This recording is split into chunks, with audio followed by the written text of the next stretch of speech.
Hi guys, and welcome back to my channel, Sonic Love. So in today's video, we're going to be checking out the latest handheld from our good friends from China, Powkiddy, and it's the RK2023. So let's take a look, see what it's like, and see if it's any good. So it comes in the usual box. If we have a little shuffle around, we can see that it is very bare bones. There is a white and a black version. There is no other, and yeah, it comes in a grey box. Lovely! So let's drop it like it's hot. Oh, there we go. It did come in a little plastic sleeve. Oh, look at that, it says Wii. Oh, if we move along, it says GameCube. Interesting. Okay, so let's get it out the box. What else do we get with it? We get our toilet paper manual, cable. That's it. Oh, lovely. Goddamn jubbly. Let's chuck it, face down. There we go. There it is. Job done. As you can see, it is very, very cheap plastic. Scratchy. They tried to put some type of grips on there where your fingers are nowhere going to be anywhere near it. That's a nice one. Good one. Powkiddy. Okay, so I'm flipping it round. At the bottom, we have dual speakers this time, which actually don't sound too bad, actually, in all fairness. USB, TF card slot, 3.5mm headphone jack, if you use it. Game card slot, and then we have OTG. We have our usual switch sticks. We have this Unorthodox D-Pad, which has a little bit of a groove to it, but it feels quite flat, in all honesty. Yeah, I don't think it's very good. Like, it works, but I wouldn't say it was the best. Normally Powkiddy do have okay D-pads. It's not too bad. We have our usual ABXY. They do rattle. It is like shaking a box of matches. Like, I'm just running my finger over the top, you can hear them rattling, hitting against the plastic on plastic. We have our start select, power indicator. We have our shoulders and triggers. We have a reset and a power. I don't mind this at the top, actually. I think this is quite nice. They look nice. But apart from that, we did say in a lot of the comments that it does look like a PSP Go form factor. I think just the shape on the edges really suggests that that is it. But I'm not too sure. It's a bit bigger, definitely a lot thicker. It's quite a chunky little bugger. The screen is actually bigger on the PSP Go. So we know what type of chip this is. This is the RK3566, I think. I may be wrong. I will leave some specifications here so you can check it out and just see how backwards it really is, because this should have come out maybe a year and a half ago. Maybe then we'll be raving on about it, but now at this point in 2023, is it worth bringing this out, Powkiddy? I don't think so, but they've been so quiet for so long. I suppose that it was already in the works. Not too sure, especially when you can consider getting one of these bad boys, which is the Ambernick, but it looks a lot better. It's better made. Like, this is cheap. It feels cheap. Like, if you push on the screen here, you can see that, yeah. And if you twist it, like, look at that. If just tap it by tapping the corners, I'll probably break it, but I don't really care if I break it. Yeah. It's not the best, is it, really? Look at that. It's like switching the light on and off, like a disco. So, yeah, are you going to do that in a gameplay scenario? No, you're not. But should you be getting that type of effect on a handheld? No, you shouldn't. So it feels cheap. The plastic is cheaply done. It's cheap. Buttons feel okay. D-pad, as I say, feels okay. Playing systems on here feels okay.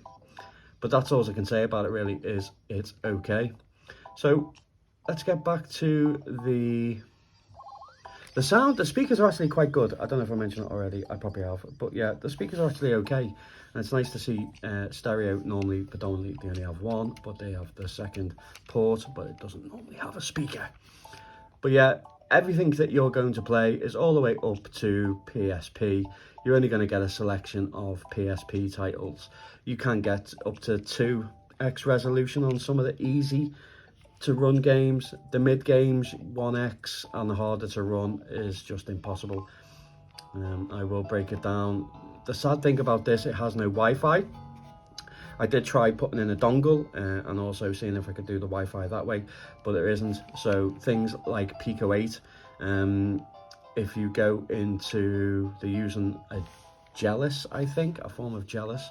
I don't know if they're supposed to use it, but maybe if somebody puts a better firmware on there then enables Wi-Fi capability through a dongle, we may see a significant uplift, and then I can change my mind, but I don't know. But if we just go to settings, or tools, I think it's called in Jealous. There we go.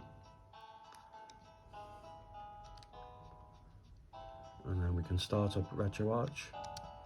So this is what they're using in the background. So if we go to load core, if we look through, we can't find Pico 8, and we can't find GameCube, and we can't find Wii. So the reasons why they're not working on there, even though the folder structure says that it can do it, and obviously you can, on the other Ambernick handheld I showed you before, you can do light games, but this is using Linux, not Android. So I'm not really sure what's going on, but I think if some of the devs get their hands on it, they may be able to fix some of this shenanigans. But at the moment, it's all over the place of what you can do, what's saying it can do. So yeah, it'll be interesting. See, Jealous. So it'll be interesting to see what it is. So I'll go through as many systems as I can quite quickly. I don't think I'll be doing any more on this really, because I've already kind of made my mind up and I've only been playing on it for a couple of hours. So let's go into some Game Boy. Let's start off with something light. There we go.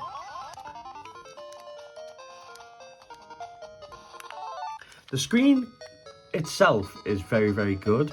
The actual picture quality, what you're seeing and what the colours are and so forth, that is actually okay.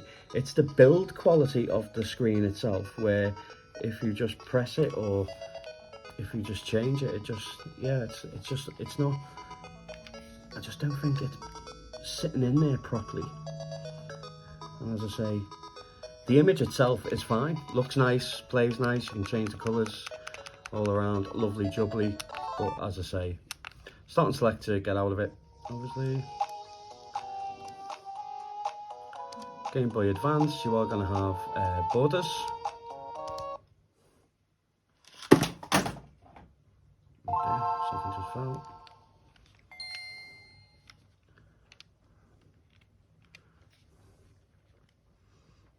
I don't know if you can see that white glare going around.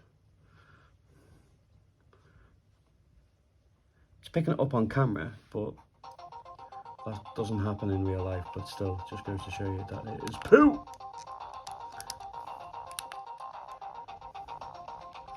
Yeah, it doesn't feel very nice, you know, guys. It's a bit too chunky for my liking.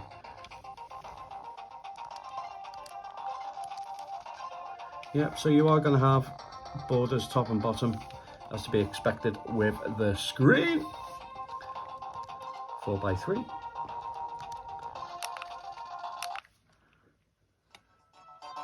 Let's chug along. Game Gear is going to be fine. Arcade is going to be fine. Naomi plays actually okay.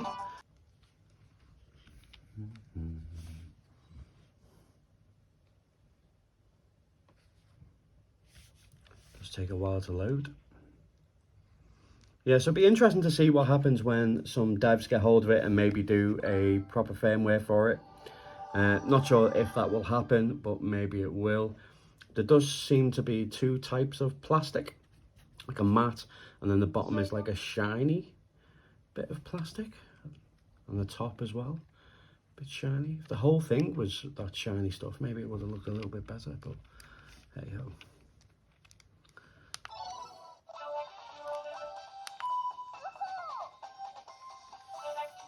So the same as the Ambernic 353P. This is the type of performance you're going to get with it, guys. So it will play some stuff really, really well. But as I say, for the price, like $80 and then 90, maybe could be 95, nearly £100 for shipping as well. There's just better things to get out there than this.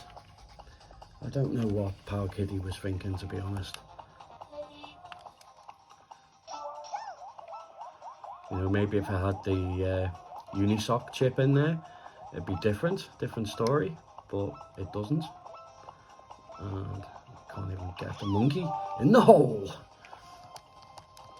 Yep, so even the hard ones, even on Naomi and the Thomas Wave, they play really well. And they look pretty decent, to be honest. Neo Geo plays well, no issues. N64 plays okay. Cruising, just keep cruising.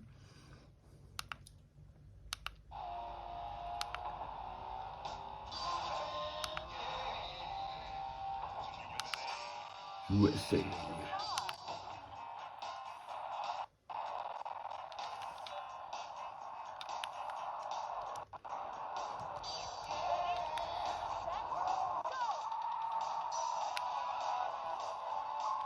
Acceleration is always on the left shoulder.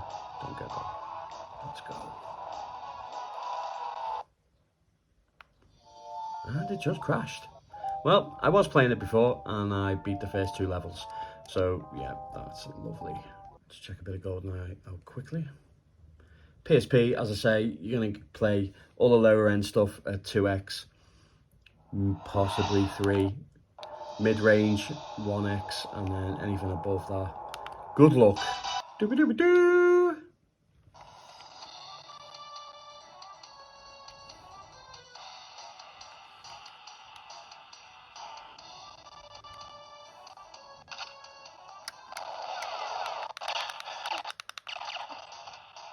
Kill Steve. Bye-bye, Steve. Swap weapons. Let's go see Jimmy over here. Hi, Jimmy.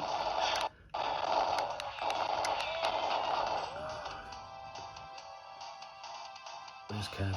Oh, there's Kev. Hi, Kev. Oh, where's your twin? Oh, he's over here. There we go. Don't run.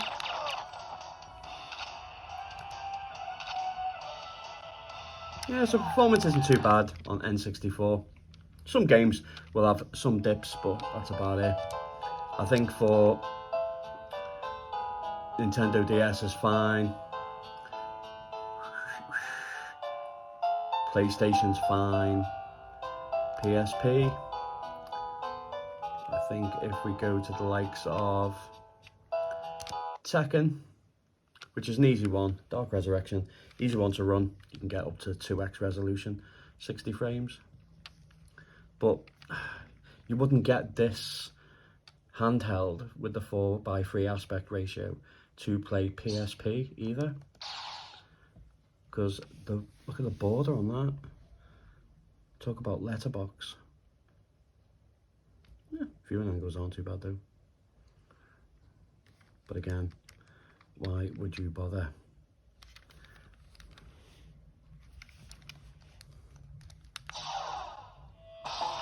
But one thing I will say, the stereo sounds nice. And the speakers, that's it.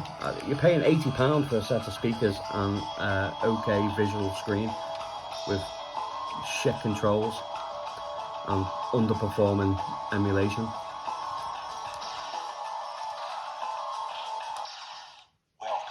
Lily! Let's go, Lily. Get ready for the next battle. You surely don't believe you can beat me. Round 1. Look at Jack there, all this splendor. Here we go, 60 frames. We're loving it. Whee!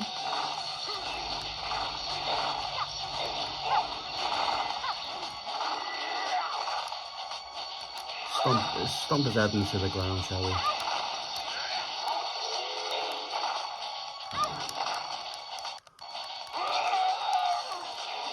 Right, what are the settings? Let's go settings. OpenGL, no Vulkan support. No Wi-Fi. Yeah, 2x. No hacks on. FPS.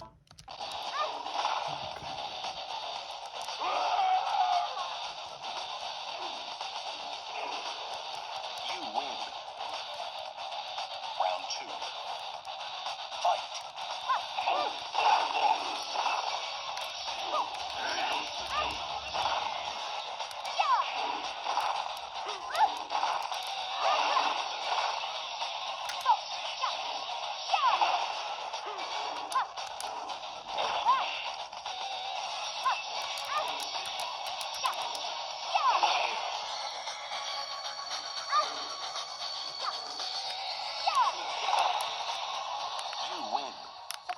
So your normal N64 and stuff like that is going to play perfectly fine if you choose. I can't recommend this at all. Like, the more I play it, the more I just get annoyed with it and angry about it and frustrated with it.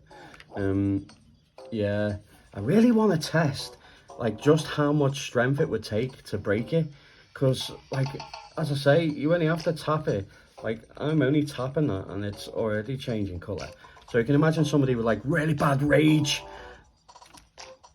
quit, like proper going on. Like, maybe they're just having a bad day and then you just think, and then twist it. Like, how much twist would it take to break? Like, it's pretty breakable, isn't it? I don't know. My thoughts are, it's a piece of shit. Like, everything is mediocre and everything is subpar performance. I think the only quality thing that is on this are the speakers. The screen itself is okay. This D-pad, get rid of it. Powkiddy, do not put that back in at all. It is dreadful. Like, don't get me wrong, the controls are fine. It is okay, but it just doesn't feel right. And these whole rounded edges, what the hell's going on? Like, if this was round, I'd understand, but it's not. It's a D-pad shape, so put the D-pad as a D-pad shape. Stack shoulder buttons.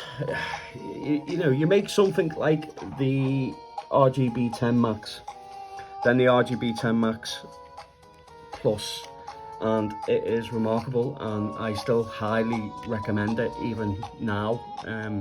It's so comfortable and really nice, and then you produce this piece of shit and crap, and yeah, it's just like, listen to it.